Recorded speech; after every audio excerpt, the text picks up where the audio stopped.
नमस्कार दोस्तों, मैं हूं योगेश राणा। भारतीय जनता पार्टी ने अपनी प्रवक्ता नुपुर शर्मा और नवीन जिंदल को पार्टी से सस्पेंड कर दिया है। नुपुर शर्मा पर पैगंबर मोहम्मद पर विवादास्पद टिप्पणी करने और नवीन जिंदल पर सोशल मीडिया पर सांप्रदायिक भावना भड़काने का आरोप है। ऐसा क्या कारण रहा कि भाजपा ने अपने दोनों प्रवक्ताओं पर इतना कठोर एक्शन लिया है? और याद कीजिए, अभी हाल ही में आरएसएस प्रमुख मोहन भागवत ने भी ज्ञानवापी मामले में एक लंबा चौड़ा बयान दिया था, जिसमें उन्होंने यह भी कहा था कि हर मस्जिद में शिवलिंग क्यों ढूंढना है। नुपुर पर एक्शन और मोहन भागवत की यह बात, क्या इन दोनों में भी कोई कनेक्शन है? इसको समझने की जरूरत है। आइए बात करते हैं, लेकिन पहले नुपुर शर्मा और नवीन जिंदल के मामले को देख लेते हैं। पैगंबर मोहम्मद पर नुपुर शर्मा की टिप्पणी पर भारी बवाल और हिंसा के बीच भाजपा ने रविवार को कहा है कि पार्टी किसी भी धार्मिक व्यक्तित्व के अपमान की कड़ी निंदा करती है। भारतीय जनता पार्टी किसी भी संप्रदाय या धर्म का अपमान करने वाली किसी भी विचारधारा के खिलाफ है। बीजेपी ऐसे लोगों या दर्शन को बढ़ावा नहीं देती है। भारत का संविधान हर नागरिक को अपनी पसंद के किसी भी धर्म का पालन करने और प्रत्येक धर्म का सम्मान करने का अधिकार देता है। वहीं नुपुर शर्मा को लिखे पत्र में भाजपा के केंद्रीय अनुशासन समिति के सदस्य सचिव ओम पाठक ने कहा है, आपने कुछ विचार व्यक्त किए हैं जो पार्टी की स्थिति के विपरीत है।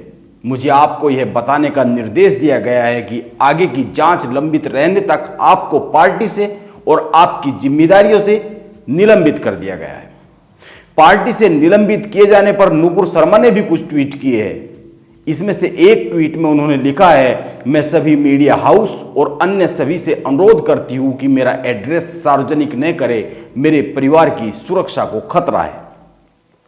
इसके साथ ही उन्होंने एक अन्य ट्वीट में अपने शब्दों को वापस लेने की बात कहते हुए लिखा है, उनकी मंशा कभी भी किसी को कष्ट पहुंचाने की नहीं थी। अब सवाल यह है कि आखिर भाजपा को नुपुर शर्मा और नवीन जिंदल पर कार्रवाई के लिए दबाव कैसे बढ़ता चला गया? भाजपा पर किस तरह का दबाव बढ़ा और भाजपा यह कठोर फैसला लेने के लिए कैसे मजबूर हो गई और नुपुर शर्मा को पार्टी से सस्पेंड करना पड़ गया? दरअसल पिछले हफ्ते एक टीवी डिबेट के दौरान नुपुर शर्मा की कथित तौर पर पैगंबर मोहम्मद का अपमान करने वाली टिप्पणी पर मुस्लिम समुदाय का भारी आक्रोश और विरोध शुरू हो गया था। इस टिप्पणी के बाद उत्तर प्रदेश के कानपुर में शुक्रवार को बाजार बंद करने को लेकर दो समुदाय के बीच झड़प हो गई, जिसमें 20 पुलिसकर्मियों के साथ साथ कम से कम 40 लोग घायल हो गए। हिंसा को रोकने के लिए पुलिस को आंसू गैस के गोले छोड़ने पड़ गए, सख्ती करनी पड़ गई। अभी तक की मीडिया रिपोर्ट के अनुसार पुलिस ने 36 लोगों को गिरफ्तार किया है और करीब 1500 के खिलाफ मामला दर्ज किया है। यह बड़ा मामला हो गया और इस घटना से उत्तर प्रदेश में योगी आदित्यनाथ के लॉ एंड ऑर्डर संभालने के दावों पर सवाल खड़े हो गए। तो यह तो हुई एक बात। अब दूसरी बात पर आए तो कई देशों में नुपुर के बयान पर भारी विरोध हुआ। मिस्र, ओमान, कतर और सऊदी अरब जैसे देशों में प्रधानमंत्री नरेंद्र मोदी के खिलाफ हैशटैग ट्विटर पर ट्रेंड करने लगा। इन हैशटैग को भारत और भारतीय उत्पादों के बहिष्कार की अपील के साथ व्यापक रूप से शेयर किया जाने लगा।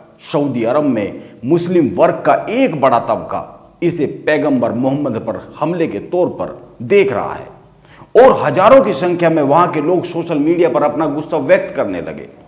इन मुस्लिम देशों के भारत के साथ बहुत करीबी संबंध है, यह ध्यान रखना चाहिए, और लाखों भारतीय प्रवासियों के वहां पर घर है।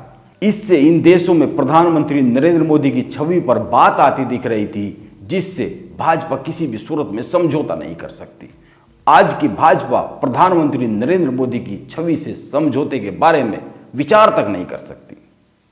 आइए अब तीसरी बात पर आते हैं। हाल ही में आरएसएस प्रमुख मोहन भागवत ने नागपुर में हिंदू मुस्लिम संबंधों पर बड़े विस्तार से बात की है।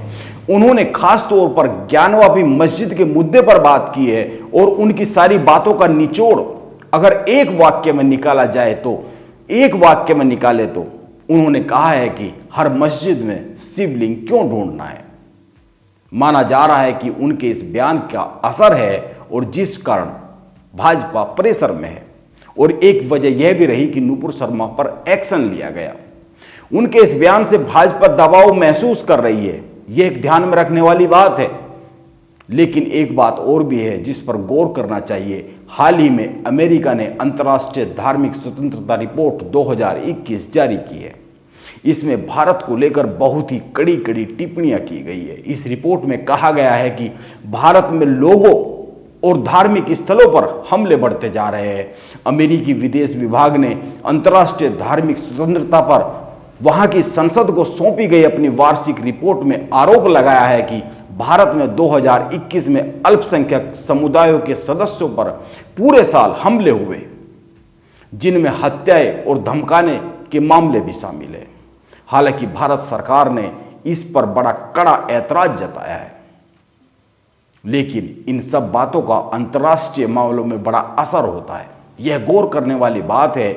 इसीलिए नुपुर शर्मा ने 3 जून को एक टीवी बहस के दौरान टिप्पणी की और 5 जून को उन पर एक्शन हो गया। और इसी बीच 3 से 5 जून के बीच में बहुत सारी घटनाएं हो गई जो उनके बयान के बाद के असर है। इसीलिए भाजपा को इन्हीं वजहों के चलते हुए दबाव में महसूस किया भाजपा ने और नुपुर शर्मा को सस्पेंड किया गया।